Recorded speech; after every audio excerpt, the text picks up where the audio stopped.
Hoje eu vou trazer uma literatura um pouco diferente para vocês, que é a Pré-História da Mente, em busca da origem da arte, da religião e da ciência. Esse livro foi escrito pelo arqueólogo Stephen Meeting, professor da época na Universidade de Oxford. E qual é a teoria ou hipótese que ele traz através desse livro? Ele diz que a inteligência ela se desenvolve como um canivete suíço ao longo da história. O que é isso? Ele argumenta que a inteligência se desenvolve de maneira especializada, que a maioria dos animais, os macacos e os símios principalmente, eles têm uma inteligência geral. E posteriormente se desenvolvem mais inteligências especializadas, a inteligência social, a inteligência naturalista e a inteligência técnica. E ao longo da evolução, essas inteligências vão se misturando para formar um intelecto tal como a gente conhece hoje. Como assim? E o primeiro ponto que ele pega é o nosso elo perdido com os grandes símios, nosso ancestral comum com os grandes macacos, né? E esse ancestral ele viveu em torno de 6 milhões de anos, só que não há muitas evidências sobre ele. E o que ele tenta demonstrar, então, através das parcas evidências das atividades desse ancestral e da maneira com que os grandes símios agem hoje, é que esse ancestral comum tinha uma inteligência geral básica e uma inteligência social bem definida, desenvolvida e avançada. Por quê? Porque os grandes símios, eles são capazes, por exemplo, de se socializar com muita destreza. Eles são capazes de enganar, eles são capazes de manipular, de articular, eles conseguem viver em grandes grupos, eles são capazes de lutar para a conquista do poder, eles são capazes de participar de uma seleção sexual complexa, e isso demonstra uma inteligência social bem avançada, tão avançada quanto dos humanos. Por outro lado, eles não conseguem, por exemplo, desenvolver ferramentas para o forrageamento. O que é isso? Para a caça de animais e para a coleta de plantas. O máximo que um grande símio consegue fazer é pegar, por exemplo, um graveto e para inserir dentro de um formigueiro. E ele consegue, por exemplo, retirar as folhas desse graveto, moldar o graveto com os dentes para fazer o tamanho adequado, ou amassar a ponta do graveto para conseguir ficar mais maleável para retirar. Ou seja, nem uma ferramenta muito complexa. Ou fazer uma pasta com folha para conseguir pegar formigas e peixes, mas é até aí que vai essa capacidade dele. Então isso demonstra que ele não tem uma inteligência técnica grande. Outra demonstração, por exemplo, de que os grandes símios não têm uma inteligência naturalística bem desenvolvida é que fizeram experimentos com esses macacos selvagens e colocaram animais mortos em cima de árvores, o que demonstraria a presença de predadores como onças, e os macacos simplesmente passaram perto desses animais mortos em cima de árvore e não reagiram de forma diferente, o que demonstra que eles não perceberam sinais claros de um predador. Outra evidência dessa incapacidade de perceber essas questões naturalísticas, essas questões ambientais relacionadas a outros animais, ao ambiente e à caça, é que eles, por exemplo, há evidências de que os grandes símios há relatos, perdão, não reagem também a rastros de cobras predadoras de macacos. Ou seja, eles simplesmente não percebem o perigo à vista. Então, o que o Stephen Meeting demonstra e discute através disso? Que esses símios têm uma inteligência geral, mais ou menos bem desenvolvida, porque eles são capazes de algumas atividades que demandariam um conhecimento geral, entretanto, e a inteligência social bem desenvolvida, entretanto não tem inteligência técnica e a inteligência naturalística desenvolvida.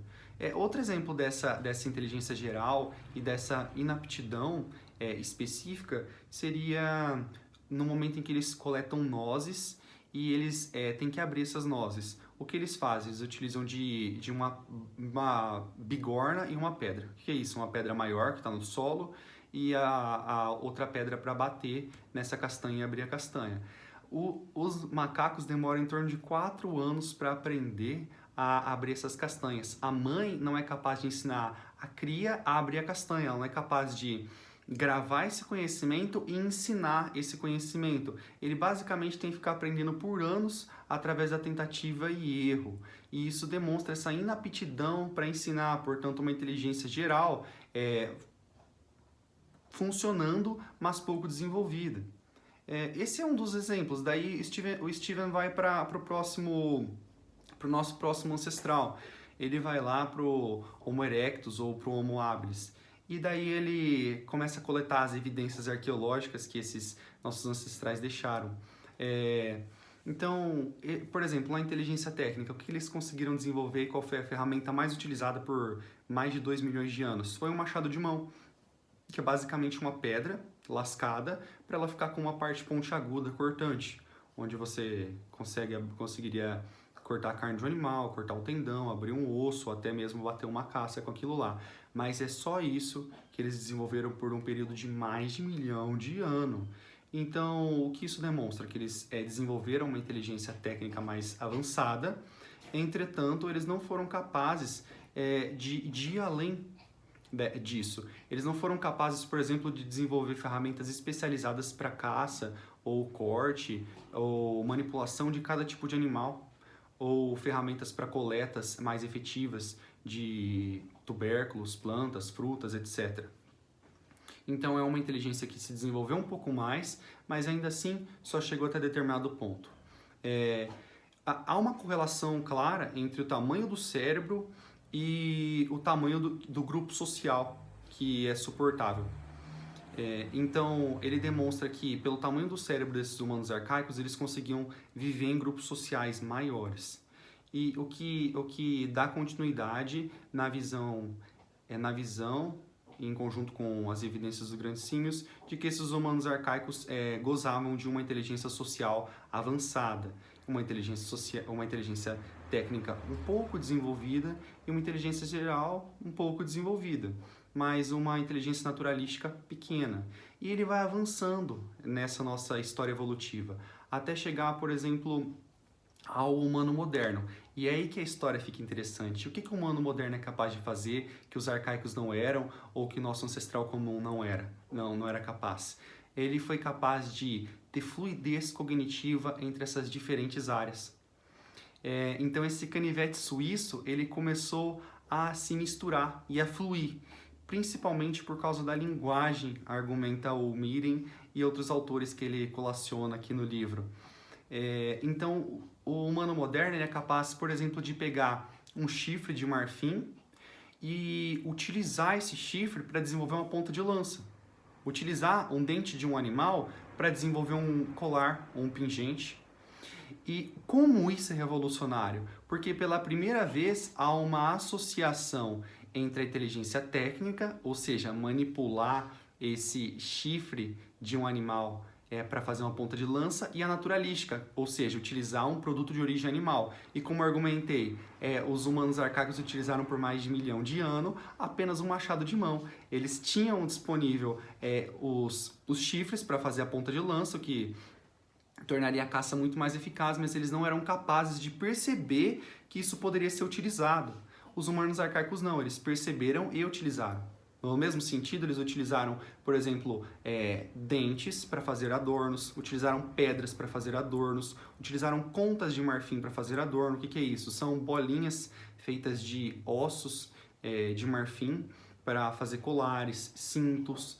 Ou seja, é uma mistura da inteligência técnica com a inteligência social, e assim ele demonstra que a mente humana evolui como um canivete suíço através de inteligências específicas, e com o passar do tempo, por pressões evolutivas e possibilidades específicas, o humano conseguiu fazer todas essas inteligências fluírem e tornar o intelecto como a gente tem hoje. Ele demonstra que no momento em que o humano que os hominídeos passam a andar em pé, isso traz uma série de vantagens. Passando a andar em pé, há uma radiação menor do sol no corpo. Portanto, há uma temperatura mais adequada para o desenvolvimento do cérebro, que é um dos aspectos importantes no funcionamento do nosso cérebro. Um cérebro 2 graus maior a mais, ele já para de funcionar direito. Ele começa a ter déficits cognitivos sérios. E andar em pé também nos possibilitou a ter um gasto energético menor. E no momento em que o sol incide menos no corpo, os hominídeos foram capazes de caçar e ter acesso a restos de carcaça durante o dia. E, portanto, por exemplo, ter acesso a maior quantidade de proteínas. E uma dieta rica em proteínas e outros nutrientes foi muito importante para o desenvolvimento de um cérebro grande. O que se alia à vivência em um grupo amplo, porque esses humanos foram viver principalmente nas savanas africanas, há em torno de 100 a 300 mil anos atrás, até anteriormente, e essas savanas eram muito abertas. E por serem abertas e por terem poucas florestas, houve uma pressão para esses humanos a andarem mais em pé, esses antigos símios, depois humanos a andarem mais em pé. E assim sucessivamente, ou seja, essa série de fatores, e tem outros e outros e outros fatores que foram possibilitando o desenvolvimento de um cérebro grande, o desenvolvimento de um grupo amplo, a interconexão dessas inteligências, e assim a gente chega na mente como a gente conhece hoje. Claro, esse livro é mais rico e vai além da simples resenha que eu dei, tentando delinear os traços gerais. É uma leitura que eu me agradei bastante e aprendi muito sobre o funcionamento da nossa mente, do nosso intelecto e como ele se desenvolveu. Eu realmente recomendo para quem se interessa por aspectos relativos à cognição, à mente, à história e à evolução humana a leitura dessa obra.